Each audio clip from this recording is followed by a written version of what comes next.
Hi viewers, welcome to our channel. Deputy CM Pawan Kalyan గారు చేస్తున్న కొన్ని కామెంట్స్ ఇప్పుడు జనసేన నేతల్లోనే కాస్త అసంతృప్తి వ్యక్తం చేస్తున్నట్టుగా తెలుస్తుంది. అంటే ఆయన చంద్రబాబు నాయుడు గారే 15 సంవత్సరాల పాటు సీఎంగా ఉండాలని చెప్పడం, అండ్ ఆయన నాయకత్వంలో నేను ఎన్నాళ్ళైనా సరే వర్క్ చేస్తానని చెప్పడం, ఇవన్నీ కూడా కాస్త జనసేన నేతల్లో వాళ్ళకి అసంతృప్తి వ్యక్తమవుతుంది అంటున్నారు. మన ఆయన కామెంట్స్‌ని ఇదే అంశం మీద డిస్కస్ చేయడానికి ప్రజెంట్ మనతో పాటు ప్రొడ్యూసర్ నట్టికుమార్ గారు ఉన్నారు. వాళ్ళతో ఒకసారి తెలుసుకునే ప్రయత్నం అయితే చేద్దాం. నమస్కారం సార్. నమస్తే. సార్, చంద్రబాబు నాయుడు గారే 15 సంవత్సరాలు సీఎంగా ఉండాలి, ఆయన నాయకత్వంలో నేను ఎన్నాళ్ళైనా పనిచేస్తానని చెప్పేసి పవన్ కళ్యాణ్ గారు ఇటువంటి కామెంట్స్ చేయడం ఇప్పుడు జనసేన నేతల్లోనే కొంచెం అసంతృప్తి వ్యక్తం అవుతున్నట్టుగా కూడా తెలుస్తుంది. అంటే ఇప్పుడు వాళ్ళకు కూడా ఉంటుంది పవన్ కళ్యాణ్ గారు సీఎం కావాలని చెప్పేసి. ఈయన చంద్రబాబు నాయుడు గారు 15 సంవత్సరాలు సీఎంగా ఉండాలని కోరుకోవడం ఏంటి, ఆయన నేతృత్వంలో అన్ని సంవత్సరాలు పనిచేయడం ఏంటి అని అంటున్నారు. మీరేం చెప్తారు సార్? వ్యాఖ్యలు ఏ విధంగా చేస్తారు సార్? జనసేన కార్యకర్తలకు అర్థం అవ్వలేకపోతే అర్థమైనట్టు నేను చెప్తా. జనసేన నాయకులు, జనసేన కార్యకర్తలు పవన్ కళ్యాణ్ గారు సీఎం అంటే సీఎం అవరు. 175 నియోజకవర్గాలకి బూత్ ఒక నియోజకవర్గానికి ఒక 150, 160 నుంచి 200 బూతులు ఉంటాయి. దానికి బూత్ లెవెల్లో మనకి మొత్తం టోటల్గా కార్యకర్తలు బూత్ లెవెల్లో బూత్ మేనేజ్మెంట్ కావాలి. బూత్ లెవెల్లో మొత్తం టోటల్గా జనాల్ని మనం ఏ విధంగా చేస్తున్న కార్యక్రమాలు, మన పవన్ కళ్యాణ్ గారు ఏ విధంగా అభివృద్ధి కార్యక్రమాలు, పవన్ కళ్యాణ్ గారు తీసుకున్న కార్యక్రమాలు కానీ, గాస్ గుర్తు అంటే ఏంటి, మన జనసేన అంటే ఏంటి, మన నాయకత్వం అంటే ఏంటి, ఈ 10 సంవత్సరాలు మనం ఏం చేసాం అనేది ఇవన్నీ ముందుకు తీసుకెళ్ళి 175 క్యాడర్ని నిలబెట్టుకోవాలి. సబ్జెక్టు నామోదు చేసుకోగలగాల. 5 కోట్ల మందికి దాదాపు ఒక బూత్కి 25 మందిని వార్డు మెంబర్లు వేసుకోవాలి. వాళ్ళకి వార్డు మెంబర్లు వేసుకొని, అది వార్డు అంటే వాళ్ళు ఆ బూత్ అనేది ఆ బూత్ మెంబర్స్ వేసుకోవాలి.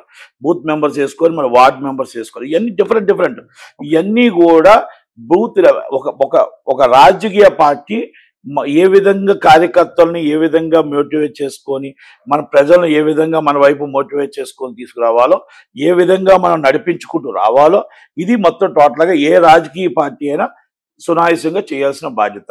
ఇది పిఆర్పిలో కూడా ఈ తప్పుదనం జరిగింది. పిఆర్పి రాత్రి పార్టీ పెట్టారు.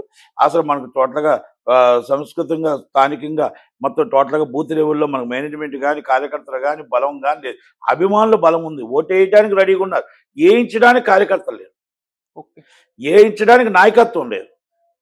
ఒక పక్క అరవింద్ గారు మేము గెలుస్తున్నాం 250 సీట్లు, ఓ పక్క ఇంకొకరికి మేము 250 సీట్లు మీరు 250 సీట్లు మేము గెలిచేస్తున్నాం అనుకున్నారు తప్ప, రాజశేఖర్ రెడ్డి గారి దెబ్బ దగ్గర గింగిరాలు తిరిగారు.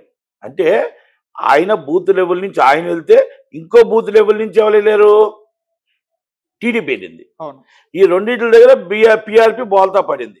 పిఆర్పి అప్పుడు జనాలు ఓటు ఎంపీ సీట్లు 18 నుంచి 22 వచ్చేవి. ఈ సీట్లు 250 సీట్లు గెలుస్తారు అనుకున్నారు.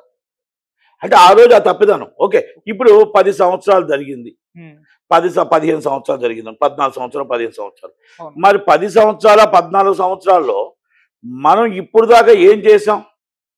మీరు పవన్ కళ్యాణ్ గారిని మీరు అర్థం చేసుకుంటే ఆయన ఏమన్నారంటే 2014లో వాళ్ళకి సపోర్ట్ చేసాం, 2019లో ఒంటరిగా పోటీ చేసాం, జగన్మోహన్ రెడ్డి గారి లాగా ధైర్యంగా సాహసంతో 2019లో చేస్తే నాకు ఇచ్చిన అవార్డు ఏంటి? 2 దగ్గర ఓడిచ్చారు, ఎవరు గెలలేదు. అంటే మీరందరూ శాశ్వతంగా బూత్ లెవెల్లో మీరు కరెక్ట్గా అన్నీ చేస్తుంటే, ఈ నాయకులు కరెక్ట్గా చేస్తుంటే, నేను 2019లో గెలిచేవాడిని కదా, అసెంబ్లీకి వెళ్ళేవాడిని కదా. మరి అందుకనేసే మనకి ఇప్పుడు కూడా 2024లో ఆ స్ట్రెంత్ లేదు, మనకి బూత్ లెవెల్లో మేనేజ్మెంట్ లేదు, బూత్ లెవెల్లో కార్యకర్తలు కరెక్ట్గా ఓటు వేయించడానికి లేరు కనుక మనకి అభిమానించే వాళ్ళు ఉన్నారు, నాయకత్వం లోపం కొంత ఉంది అని దాని మీద నేను చంద్రబాబు నాయుడు గారితో నేను కలవడం జరిగింది. అందుకే ప్రజల అభివృద్ధి కావాలి అంటే ఈ పాలన ఏదైతే ఈ పాలన జగన్మోహన్ రెడ్డికి రాక్షస పాలన మనం బయటికి పంపించాలనుకుంటే, ఇది మనం ఈ విధంగా చేయకపోతే ఓట్లు విడిపోతే మనం గెలటానికి అవకాశాలు లేవు. ఏనాటికి సీఎం అవ్వలేము కనుక ఇప్పుడు డిప్యూటీ సీఎం అయ్యాం. ఇప్పుడు చంద్రబాబు నాయుడు గారు ఆయన సీనియారిటీ ముందు మనం అడుగుజాలలో నడుచుకుంటూ వెళ్తున్నాం కనుక అందుకనే మాకు చేత కావట్లేదు కాబట్టి అనే టైప్లో ఆయన మాట్లాడుకుంటూ వచ్చాడు. అంటే కార్యకర్తలు అర్థం చేసుకోవాల్సింది ఏంటంటే, అది సీరియస్గా తీసుకొని ఇప్పటికైనా ఇచ్చాపురం టు సోలూరుపేట దాకా, Ichchapuram to up to Anantapuram దాకా ప్రతి కార్యకర్త బూత్ లెవెల్లో మొత్తం టోటల్గా క్యాడర్ని బలప్రయత్నం చేసి మొత్తం టోటల్గా మీరు సభ్యత్వం నమోదు చేసి మీరు రేపు 175 సీట్లలో జనసేన జెండా ఎగరేయడానికి ప్రయత్నం చేయాలి. ఇక్కడ జనసేన 175 సీట్లలో వైసీపీ బూత్ లెవెల్లో మొత్తం కార్యకర్తలు ఉన్నారు, బూత్ లెవెల్లో మేనేజ్మెంట్ ఉంది, అన్నీ ఉన్నారు. టీడీపీకి ఉన్నారు బూత్ లెవెల్లో కార్యకర్తలు, కాంగ్రెస్కి ఉన్నారు. కాంగ్రెస్కి ఇప్పుడు నాయకత్వం లోపం ఉంది. మీకు నాయకత్వం కరెక్ట్గా ఉంది, పటిష్టంగా ఉంది, మీకు బూత్ లెవెల్ ప్రాబ్లం ఉంది. ఇప్పటికైనా మీరు చెప్పండి సార్, జనసేన నాయకులు సైనికులు సార్, ఈ సైనికులు మిమ్మల్ని సీఎం అయిన దాకా నిద్రపోమని చెప్పి మీరు అందరూ కలిపి సైనికులు అందరూ కలిపి ఇచ్చాపురం నుంచి ప్రతి బూత్ లెవెల్లో ప్రతి పాతిక ఒక ఓటర్ బూత్కి 25 మంది తయారయ్యి ప్రతి అమ్మ, ప్రతి అక్క, ప్రతి అవ్వకి పవన్ కళ్యాణ్ గారు ఏం చేస్తున్నారు, ఉదయంలో ఇస్తే ఆయన ప్రోగ్రామ్స్ ఏంటి, ఆయన కార్యక్రమాలు ఏంటి, జన సైనికులు కష్టపడతారు, జన సైనికులు ప్రజలకు ఇబ్బంది కలగకుండా చేసే పని, పంచాయతీ నుంచి మీకు కావాలో అవన్నీ కూడా ఆయన చేసే కార్యక్రమాలు కాదు, మన అభివృద్ధి కార్యక్రమాల్లో కూడా పాలు పంచుకుంటే ఎవరు అడగాల్సిన అవసరం లేదు, ఆయన చెప్పాల్సిన అవసరం లేదు. ఆయనే సీఎం అయ్యి ఆయనే ఇండివిజువల్గా పార్టీ గెలిచే అవకాశం వస్తుంది. ఇది ప్రెస్ మీట్ పెట్టాలంటే పవన్ కళ్యాణ్ గారే, మాట్లాడాలంటే పవన్ కళ్యాణ్ గారే. మీకు మొత్తం టోటల్గా అధికార ప్రతినిధి ఎవరు లేరు. అధికార ప్రతినిధి అంటే ఆమె ఎవరో బూతులు తిడతారు. ఇది కాదు. మనం చేసే అభివృద్ధి ఏంటి, ఈరోజు మన డెవలపింగ్ ఏంటి, పవన్ కళ్యాణ్ గారు పంచాయతీలో ఎన్ని అభివృద్ధి కార్యక్రమాలు చేశాడు, రాష్ట్రంలో ఎన్ని అభివృద్ధి కార్యక్రమాలు చేశాడు, మొత్తం టోటల్గా ప్రపంచంలో ఆయనకు వచ్చిన పేరేంటి, ఈరోజు మొత్తం టోటల్గా ఆయన సైన్స్ అండ్ టెక్నాలజీలో ఎంతెంత అభివృద్ధులు చేశాడు, ఆయన అటవీ శాఖలో ఎన్ని అభివృద్ధులు చేశాడు, పంచాయతీలో ఎన్ని అభివృద్ధులు చేశాడు, అవినీతి పాలన లేకుండా నిరంతరంగా పోరాడుతున్న వ్యక్తి. అలాంటివన్నీ అధికార ప్రతినిధిగా సాయంగా అవతరగాసి మాట్లాడుతుంటే కౌంటర్ ఇచ్చే నాయకులు లేక మళ్ళీ ఆయనే కౌంటర్ ఇవ్వాల్సి వస్తుంది. నాదెండ్ల మనోహర్ గారి తర్వాత నాగబాబు గారు ఏం మాట్లాడతారో తెలియదు. ఇది కాదు రాజకీయం అంటే. రాజకీయ శత్రుత, కోపం ఉండొచ్చు, తాపం ఉండొచ్చు, కానీ ఆలోచన కూడా కావాలి. ఆ ఆలోచనే చంద్రబాబు గారు. ఆ మొత్తం టోటల్ ఆయుధమే చంద్రబాబు ఆలోచన. ఆయన అరెస్ట్ చేశారు. కొన్ని ఆవేశాలు ఇంకా లోకేష్ గారు ఆవేశంలో లోకేష్ గారు వెళ్తున్నారు, చంద్రబాబు నాయుడు గారు వెళ్ళట్లేదు. పేరు నాని గారిని భార్యను అరెస్ట్ చేయమన్నారు, ఆయన అరెస్ట్ చేయలేదు. ఆయనకు తెలుసు ఏది ఎక్కడ చెయ్యాలో, ఏది ఎక్కడ చేయకూడదు. ఒక జగన్మోహన్ రెడ్డి చేసిన తప్పుని చంద్రబాబు నాయుడు గారు చేయరు. కొన్ని చాలా జాగ్రత్తగా వెళ్తాడు. కొన్ని పార్టీలో కొంతమంది ఫాస్ట్గా అడుగేసినా కూడా ఆయన జాగ్రత్తలు తీసుకుంటాడు కాబట్టి కవర్ అవుతుంది. కనుక 2029లో జనసేన నాయకుడు ఆయన సీఎం అవ్వాలి అని మీరు అనుకుంటే మీరందరూ కష్టపడితే ఆయన సీఎం అవుతాడు. మీరందరూ బూత్ లెవెల్లో మనకు ఓట్లు వేయిస్తే ఆయన సీఎం అవుతాడు. మీకు 175 సీట్లు నించోడానికి కరెక్ట్గా బూత్ లెవెల్లో ప్రతి నియోజకవర్గానికి నించోడానికి 10 మంది ఉంటారు. వాళ్ళకి ఓట్లు వేసేది ఎవరు, గెలిపించేది ఎవరు? సీట్ ఇస్తే నేను నించుంటాను. నించున్నది గొప్ప కాదు, గెలిచేది గొప్ప, గెలిచి తీరేది గొప్ప. అంతే తప్ప నేను నించుంటా నాకు సీట్ ఇవ్వండి అని కాదు. గెలగలుగుతావా, గెలుపు ఎలా గెలుస్తావు, ఎన్ని బూతుల్లో నీకు ఎంతమంది టచ్ ఉండవు, నీ కులం ఎంత ఉంది, నీ మతం ఎంత ఉంది, నీకు ఫాలోయింగ్ ఎంత ఉంది. సార్ 60% ఫాలోయింగ్ ఉంది, 40% పార్టీ ఫాలోయింగ్ ఉంటే నేను గెలుస్తానని చెప్పాలి. ఆ ధైర్యం నీకుందా నాయకుడికి? గెలడం అంటే సీట్లు రాసి ఇచ్చి నేను నించుంటానని చెప్పడం కాదు. ఆ నియోజకవర్గంలో నీ కులం ఎంత ఉంది, నీ మతం ఎంత ఉంది, నీకు సపోర్టర్స్ ఎంతమంది ఉన్నారు, నువ్వేమేమి కార్యక్రమాలు చేసావు, ఎన్ని కార్యక్రమాలు చేసావు, నిన్ను అభిమానించిన వాళ్ళు ఎంతమంది, తర్వాత పార్టీ నీకు ఎంత సపోర్ట్ చేస్తుంది. ఓటర్ పార్టీకి ఓటింగ్ ఉంటుంది, అప్పుడు గెలుస్తారు. అంతే తప్ప నేను ప్రతి ఓడు వచ్చి నేను గెలుస్తా రాత్రిప్పుడు వచ్చేసి నేను గెలుస్తా అంటాడు. ఒక సినిమా వాడు వస్తాడు నేను గెలుస్తా అంటాడు. సినిమా వాళ్ళు గెలిచే రోజులు పోయాయి. రాత్రి మనం ఎన్ఆర్ఎస్ వచ్చి గెలిచే రోజులు పోయాయి. డబ్బులు ఇస్తే ఓట్లు వేసే రోజులు పోయాయి. గ్రౌండ్ వర్క్ ఉందా, గ్రౌండ్ వర్క్లో గెలగలుగుతావా ఈరోజు, అప్పుడు అది చేసుకోగలగా. ఇది మనం అర్థం చేసుకుంటే ప్రతి కార్యకర్త ఆయన మాటలను అర్థం చేసుకోండి, ఆయన బాటను అర్థం చేసుకోండి, ఆయన త్యాగాన్ని అర్థం చేసుకోండి. ఆయన ఈరోజు మాటలు చెప్పలేక, మీకు 10 సార్లు చెప్పలేక, ఎస్ ఆయన చంద్రబాబు నాయుడు గారి అడుగుజాడలో నడుస్తానంటున్నారు. బీజేపీ అవ్వచ్చు, ఆయన అవ్వచ్చు, లేకపోతే ఎవరు బీజేపీ చూడండి, ఒక్క సీటుతో 100 సీట్ గవర్నమెంట్ ఫామ్ చేస్తుంది. ఫస్ట్ ఒక సీటు గవర్నమెంట్ ఫామ్ చేసినా మళ్ళీ ఓటమి ఉండదు. ఇది అంటే స్టాండ్ అంత అంత స్ట్రాంగ్గా వేసుకుంటుంది. ఓకే. త్రిపుర చూడండి, ఒక్క సీటు గెలిచింది, గవర్నమెంట్ ఫామ్ చేసి రెండోసారి గవర్నమెంట్ ఫామ్ అయిపోయింది. నాకు తెలిసి నెక్స్ట్ బెంగాల్లో ఎప్పటి నుంచో పోరాడుతున్నారు వాళ్ళు. కమ్యూనిస్టులు అవుట్ అయ్యారు, కాంగ్రెస్లు అవుట్ అయ్యారు. మమతా బెనర్జీని ఓడించడానికి దగ్గరకు ఉంది, ఓడించడానికి ప్రయత్నం చేస్తుంది.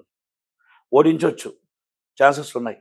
ఒరిస్సాలో ఎప్పటి నుంచో ప్రయత్నం చేశారు. కాంగ్రెస్ పార్టీ కంచుకోటుకుని కాంగ్రెస్ పార్టీ తునాతునకలు అయిపోయి బీజేపీ గవర్నమెంట్ బిజు పట్నాయక్ లాంటి వాళ్ళని వదిలేసి ఈరోజు కాంగ్రెస్ బీజేపీ పార్టీ వచ్చింది. అంటే అక్కడ ఆల్రెడీ పాతేశారు, జెండా పాతేశారు. మధ్యప్రదేశ్ నాకు తెలిసి ఎప్పుడో 25 సంవత్సరాల క్రితం, 20 సంవత్సరాల క్రితం, ఆ రోజు ఉమాభారతి గారు రాకముందు దివ్యజ్ సింగ్ సూపర్ చేసే 10 సంవత్సరాలు పాలించారు. ఆ తర్వాత ఉమాభారతి గారికి ఇచ్చారు. అక్కడి నుంచి ఇక్కడి దాకా బీజేపీ పాలిస్తుంది. ఒక్కసారి కూడా కాంగ్రెస్ రాలే. రాజస్థాన్ మాత్రం 5 సంవత్సరాలు అటు 5 సంవత్సరాలు ఇటు చేస్తుంది. ఎందుకంటే ఉదాహరణకి ఉత్తరప్రదేశ్ ఇచ్చారు బీజేపీకి, కంటిన్యూ బీజేపీ పాలిస్తుంది, వాళ్ళకి ఇంక ఛాన్స్ ఇవ్వట్లే. బీహార్ ఏ ఒడిదుడుకులు వచ్చినా నితీష్ కుమార్ని పెట్టుకొని బీజేపీ పాలిస్తుంది. మహారాష్ట్ర ఏ ఒడిదుడుకులు వచ్చినా మళ్ళీ బీజేపీ పాలిస్తుంది. అటు చేసి ఇటు చేసి ఇవన్నీ నేను ఎందుకు చెప్పుకొస్తున్నా అంటే బీజేపీ ఒక్కసారి స్ట్రాంగ్ అయితే అయిపోద్ది. ఇప్పటి నుంచో కేరళ ప్రయత్నం చేస్తుంది. కేరళ ప్రయత్నం చేస్తూ కేరళ ఒక్క సీటు బోన్ అయింది. ఇప్పుడు కాకపోతే ఇంకో 10 సంవత్సరాలకైనా గవర్నమెంట్ ఫామ్ చేస్తామని పోరాడుతూ ఉంది. అన్నామలై తమిళనాడు ఇవాళ కాకపోతే రేపైనా ఓటింగ్ శాతం పెంచుకొని తమిళనాడులో బీజేపీ బాగా అయ్యాలని ప్రయత్నం చేస్తుంది. కర్ణాటకలో ఎప్పటి నుంచో ప్రయత్నం చేసి 5 సంవత్సరాలు 5 సంవత్సరాలు కాంగ్రెస్ పోరాడుతూనే ఉంది. తెలంగాణలో వాళ్ళ బీజేపీ పార్టీ వాళ్ళు వాళ్ళకి కనుపొడుస్తున్నారు తప్ప అది అమిత్ షా గారు మరి నరేంద్ర మోడీ గారు కనిపెట్టి ఇక్కడ గవర్నమెంట్ రావాలి, ఇక్కడ పాత వాళ్ళని తీసి కొత్త గవర్నమెంట్ రావాలి, నాయకత్వం రావాలి, గవర్నమెంట్ ఫామ్ చేసే అవకాశం మన చిన్నప్పటి నుంచి ఉంది, కానీ ఇక్కడ మాత్రం రాకుండా చేస్తుంది మన వాళ్ళే అని ఆయన దాన్ని ప్రయత్నం చేస్తూ ఎలాగైనా నెక్స్ట్ గవర్నమెంట్ రావడానికి ప్రయత్నం చేస్తున్నారు. అంటే is the BJP statistical. Okay కదా. అందుకే జనసేన నాయకులు కూడా, జనసేన కార్యకర్తలు కూడా ఇప్పుడే అధికార ప్రతినిధులు ఎవరు మాట్లాడతారు, పవన్ కళ్యాణ్ గారు ఎప్పుడు మాట్లాడాలి, కార్యకర్త బూత్ లెవెల్లో ఎక్కడ ఉండాలి, మొత్తం టోటల్గా ఎవరెవరు ఎక్కడ ఉండాలి, ఎలా ఉండాలి. రేపు పంచాయతీ ఎలక్షన్స్ వస్తున్నాయి, రేపు జడ్పీటీసీ ఎంపీటీసీ ఎలక్షన్స్ వస్తున్నాయి. వాళ్ళని దింపి అవిశ్వాస తీర్మానం పెట్టి మనకొద్దు, జనాల్లో గెలిచి కూర్చుందాం. అడ్డదారిలో మనకు ఆ పోస్ట్ వద్దు, జనాల్లో గెలిచి చూపించి మన సత్తా చూపించి మనం గెలుద్దాం, అంతే. అది బాగుంటుంది. చెయ్యండి. ఇంకా 1 year ఉంది ఎలక్షన్. ఆమె వైజాగ్లో ఆమెను ఎందుకు దింపడం పాపం? ఆమె ఒక యాదవ మహిళ, ఆమెకి రాజకీయాలతో సంబంధం లేని ఆయన జగన్మోహన్ రెడ్డి గారు తీసుకొచ్చారు. అలాంటి ఆమెను దింపి మీరు ఏం సాధిస్తారు? ఎలక్షన్స్ పెట్టండి, ఎలక్షన్ డిక్లేర్ చేయండి, ఎవరి కాలం ఎలక్షన్లో నించొని ఇప్పుడు గెలిచి గవర్నమెంట్ ఫామ్ చేయండి. అక్కడ జీవీఎంసీ జెండా ఎగరేయండి. ఆమె 1 yearలో ఒక యాదవ మహిళ, ఆ మహిళకి కాంగ్రెస్ తెలియదు, వైసీపీ తెలియదు, ఏమీ తెలియని ఆమె రాజకీయంగా వచ్చింది. ఆమెను మనం ఇబ్బంది పెట్టడం ఒక సమాజ వర్గాన్ని ఇబ్బంది పెట్టినట్టు అవుతుంది. గెలవండి, జనాల్లో గెలవాలి, అడ్డదారిలో మనం సీటు కూర్చోకూడదు. ఇది జనసేన నాయకత్వానికి కూడా ఒక్కసారి మీరు ఆలోచించుకోండి, పునరాలోచించుకోండి. ఏది ఏవైనా జనాల్లో నించోబెట్టి ఎలక్షన్ పెట్టి గెలవండి తప్ప అడ్డదారిలో సీట్లో కూర్చొని అలా దింపొద్దు అనేది నా మనవి. ఇది ఎందుకంటే స్ట్రాంగ్ కావాలి పార్టీ అంటే జనాల్లో గెలవాలి, అటు మన తాత్కాలికం పార్టీ అంటే అడ్డదారులు తొక్కాలి. ఈ 2 నేర్చుకోండి. ఏది కావాలో జనాలు నిర్ణయించుకోవడానికి పవన్ కళ్యాణ్ గారు అర్థం చేసుకోవాలా, కార్యకర్తలు అర్థం చేసుకోవాలా. మీ కార్యకర్తలు అందరూ ఆయనకి బలం. మీ కార్యకర్తలు అందరూ బూత్ లెవెల్లో మీరు కరెక్ట్గా బూత్ కమిటీలు వేసుకొని అన్నీ మొత్తం టోటల్గా నిలబడగలిగి ప్రజలకు మీరు మంచి జరిగితే సీఎంగా 2029 ఆయనే ఉంటాడు. చంద్రబాబు నాయుడు గారు ఆయన కూర్చోబెడతాడు కదా. మరి అందుకే ఆయన కూర్చోబెట్టడానికి చంద్రబాబు ప్రజలు ఓటింగ్ కావాలి, కార్యకర్తలు అండ కావాలి. కనుక ఆయన ఎందుకు అన్నాడు? అసహనంతో అన్నాడు, బాధతో అన్నాడు. మిమ్మల్ని ఏం అనలేక, మాకు కెపాసిటీ ఉండుంటే మళ్ళా ఓటమిని చూడాలి అని నేను అనుకోవట్లే. వాటి మీద నేను చూడాలనుకోవట్లా, ఆ గవర్నమెంట్ ఉండాలనుకోవట్లా. చంద్రబాబు నాయుడు గారు అంటే ఐడియా ఉన్న వ్యక్తుల దగ్గరకు వచ్చి మన ఇద్దరం కలిసైనా సరే ఆ గవర్నమెంట్ పడగొట్టి ప్రజలకు మంచి చేద్దాం అనుకుంటున్నాను కాబట్టే చంద్రబాబు నాయుడు గారు సపోర్ట్ చేశాను అని చెప్పాడు. అంటే న్యాయం ఉంది కదా, ఆయన మాటల్లో తప్పేం లేదు కదా, కరెక్ట్గా ఉంది కదా. ఆ కార్యకర్తలు అర్థం చేసుకోవడం తప్పు, అర్థం చేసుకొని ఆయన సీఎం చేయడానికి మీరు ప్రయత్నం చేయండి. 175 సీట్లకి 175 60% గిరి నాకుంది క్యాపబిలిటీ, ఎస్ 40% పార్టీకి ఉందని చెప్పి కార్యకర్తలుగా అక్కడ ఉన్న ఎమ్మెల్యే క్యాండిడేట్ ఎవరైనా పెట్టుకుంటానంటే రిసిప్ట్ ఇది నా కాల్కులేషను, ఇదిగో ఇది నేను 60% నాకు ఓటింగ్ ఉంది, ఎలాగుందో చూపించండి. అప్పుడు మీరు సీట్ అడగండి. వీళ్ళకి వచ్చినోడు సీట్ కావాలంటే వెళ్ళినోడు సీట్ కావాలంటే అందరూ 10 సీట్లు పెట్టుకుంటారు, ప్రతి పార్టీకి పెడతారు, అన్నిటికీ పెడతారు. కాంగ్రెస్ పార్టీ కూడా పెట్టారు సీట్లు, ఏమొచ్చాయి? అది దయచేసి గెలిచే సీటు కావాలి, గెలిచే సీటు, ఓడే సీటు కాదు. గెలిచే సీటు కావాలంటే కార్యకర్తలు కావాలి.